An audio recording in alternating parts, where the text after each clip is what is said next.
Jésus dit, je sais tes œuvres, tu es ni froid ni bouillant.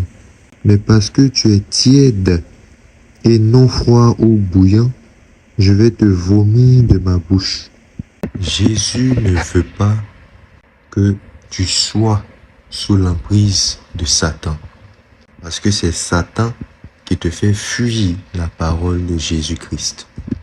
Il te fait croire que tout va bien pour maintenir ta foi tiède. Ça, Jésus déteste ça. Quand tu crois que tout va bien alors que tu es loin de lui.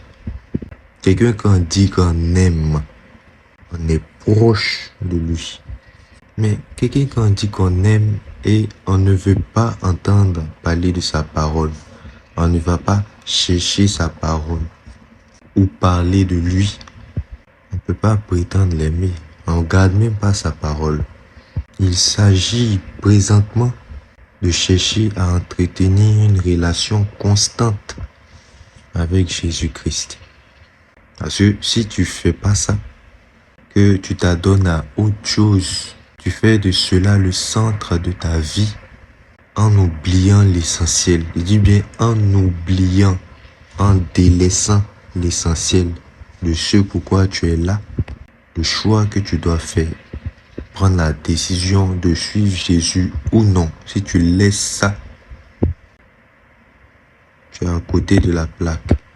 Jésus dit, celui qui a honte de moi et de mes paroles, le Fils de l'homme à son retour aura honte de lui.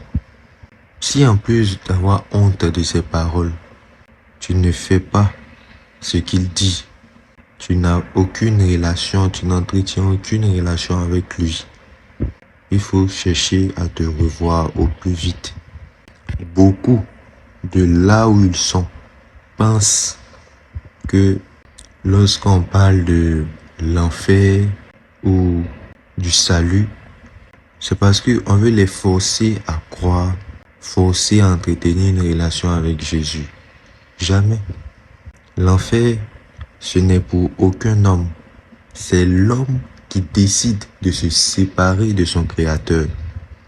L'enfer, qui est la séparation éternelle de Dieu, vu que l'âme humaine est éternelle. Durant ce temps de conversion, on doit choisir d'être avec Dieu ou non pour l'éternité. Mais pendant ce temps de conversion, on le fuit. On ne veut même pas faire quoi que ce soit.